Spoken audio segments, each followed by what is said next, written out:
It is 10:30 at night. The lights are dim. You are scrolling on your phone one last time before bed, and your dog is curled up in the corner, looking peaceful.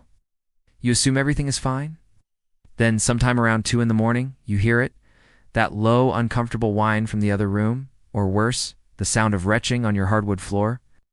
I know exactly how exhausting that is. You finally get a full night's sleep after a long week, and instead you're up at 3 a.m., Googling symptoms with one eye open, wondering if this is an emergency or nothing at all. And what's worse, a lot of the time, whatever went wrong tonight was something you could have caught in 30 seconds before you ever turned off the lights. But what if I told you that most nighttime emergencies in dogs give a warning sign earlier in the evening, one that almost every pet parent walks right past? What if I told you that a 5-minute routine, done every single night before bed, could catch the majority of these problems before they ever become a 2 a.m. emergency room visit? Today, I'm going to show you exactly what to check, in what order, and why each one matters. Hi everyone, I'm Dr. Marcus, your neighborhood veterinarian, and welcome back to the channel. If you're new here, I dedicate this entire channel to helping you become the best pet parent you can possibly be, using simple, vet-approved habits you can actually stick to. Before we dive in, drop the guilt. You are not a bad pet parent if you've never done a bedtime check before. Most owners haven't. Nobody teaches you this. In fact, the very fact that you're watching this video right now proves you care enough to learn it. I actually posted a video on reading your dog's body language for pain, which I'll link at the end, and it pairs really well with what we're covering tonight. So today, we are doing a complete masterclass. Grab a notebook, because I am about to give you 5 things to check on your dog every single night before you turn off the lights. Let's get into it. Number 1 is not about food, and it's not about water. It's about pressure. The pressure sitting around your dog's neck right now. Most owners think a collar is set and forget. You put it on once, and you'd never think about it again. But what if I told you that's exactly how strangulation injuries and skin ulcers happen? Dogs grow, coats thicken and thin with the seasons, and collars shift during play. Here's the science. A collar that's even slightly too tight restricts blood flow to the skin every time your dog lies down, and the collar bunches against their throat.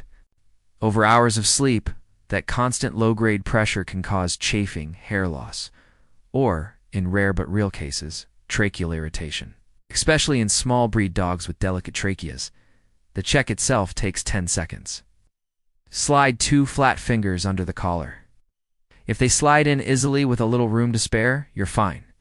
If it's snug against the skin with no give, loosen it a notch before bed. Now, here's a quick warning. Never leave a choke chain, prong collar, or any training collar on a dog overnight or unsupervised, ever. Those are for active training sessions only. And if you notice raised, red, or bald patches under the collar area, it's a sign to switch to a properly fitted flat collar or harness, and mention it to your vet at the next visit. Chapter 2 is my personal favorite because it's the one almost nobody thinks to do. It's not brushing your dog's teeth. It's about what's hiding between them. Let me guess. You're probably thinking, I'd notice if something was stuck in my dog's mouth. Here's what's truly fascinating. Dogs are incredibly good at masking oral discomfort, because in the wild, showing pain in the mouth was a vulnerability. A grass seed, a splinter of a stick, or a small piece of bone can lodge between molars or against the gum line and sit there for days without your dog reacting the way you'd expect. The mechanism here is simple pressure and inflammation. A lodged object keeps rubbing against soft tissue every time your dog chews, swallows, or even breathes, and that irritation compounds while you sleep. The check: gently lift your dog's lips on both sides for about 10 seconds. Look at the gum line and the back molars and take a light sniff of their breath. Sudden, sharp, bad breath that wasn't there before can signal an object, an infection, or a broken tooth. Here's a quick warning. Never try to pry an object out with your fingers or tweezers if your dog resists even slightly, since you risk pushing it further in or getting bitten. If you see something lodged or your dog is pawing at their mouth, that's a same-day vet call, not a next morning one. Chapter 3 is about temperature. But stick with me here because this one is important, and it's not what you think. It's not the thermostat in your house. It's the exact spot where your dog is sleeping tonight. Dogs regulate their body temperature very differently from us. They can't sweat through their skin, only through their paw pads and by panting. Here's the science. A dog sleeping directly against a heating vent, sun-warmed window, or a space heater can overheat gradually over hours without ever waking up enough to move away, especially older dogs or deep sleepers. On the flip side, thin-coated breeds sleeping on a cold tile floor in winter can lose body heat steadily through the night. The check takes 15 seconds. Place the back of your hand on their sleeping spot at the time they'll actually be lying there tonight, not earlier in the day. It should feel neutral, not warm to the touch, not cold. Now, here's a quick warning. Never use a heating pad directly under a sleeping dog unless it's specifically designed and rated for pet use with an auto shutoff, because standard human heating pads have caused documented burns in pets who can't reposition themselves the way we do. Chapter 4 might be the one that saves you the most money, and it starts in your medicine cabinet, not your dog's bed. It's not about toys left on the floor. It's about what's diffusing into the air of that same room tonight. Essential oil diffusers have exploded in popularity for relaxation, and I get it. Lavender before bed sounds lovely, but what if I told you several common essential oils, including tea tree, pennyroyal, and even concentrated eucalyptus, are absorbed through a dog's respiratory tract and skin far more efficiently than through ours, because their sense of smell is roughly 10,000 times more sensitive. In enclosed bedrooms overnight, this can build up to concentrations that irritate their lungs, or, in rarer cases, cause more serious toxicity, particularly in cats if they share the space, and in small dogs.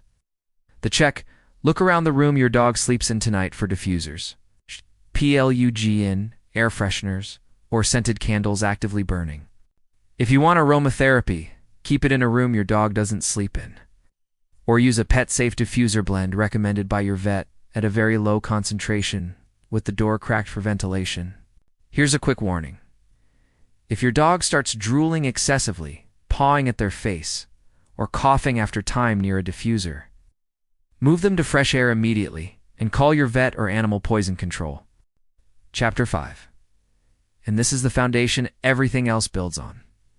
It's not a product at all. It's a 30-second observation of how your dog is actually breathing and moving right now before you turn off the light. Here's the science. And stick with me because this is the one that catches real emergencies. A dog's resting respiratory rate, the number of breaths per minute while fully relaxed, is one of the earliest and most reliable indicators vets use to catch heart and lung problems before they become critical. Often days or weeks before an owner would otherwise notice something wrong. A normal resting rate for most dogs is somewhere between 15 and 30 breaths per minute. The check. Once your dog is settled and calm, not panting from play or heat, count the rise and fall of their chest for 15 seconds and multiply by 4. Do this a couple of times a week, and you'll quickly learn what's normal for your individual dog. Now here's a quick warning. This is the big one. A consistently elevated resting respiratory rate, audible wheezing, blue or pale gums, or labored breathing with visible belly effort is not something to watch overnight and see how it looks in the morning. That is an emergency clinic visit tonight. Now, please listen closely, because this is a massive veterinary warning I want every single one of you to hear. None of these 5 checks are meant to replace a real veterinary exam, and they are not a substitute for emergency care. If your dog is vomiting repeatedly, has a swollen or hard abdomen, is unable to stand, or is struggling to breathe, do not wait for morning, and do not wait to see if it resolves on its own.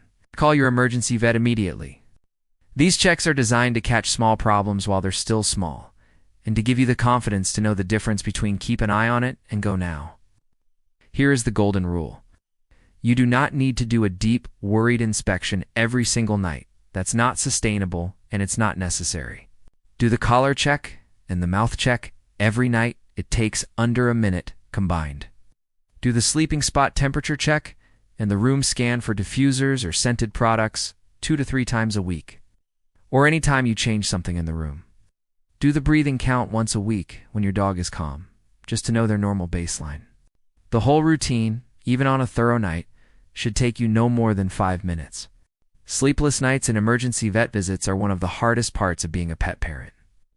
But by choosing to educate yourself, by choosing to take just 5 minutes out of your evening, you are proving how much you truly love your dog, and that makes you an incredible pet parent.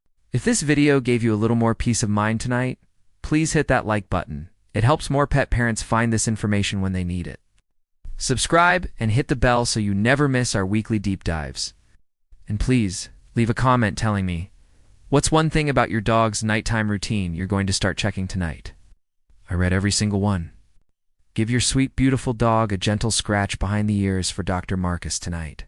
And I'll see you in the next one.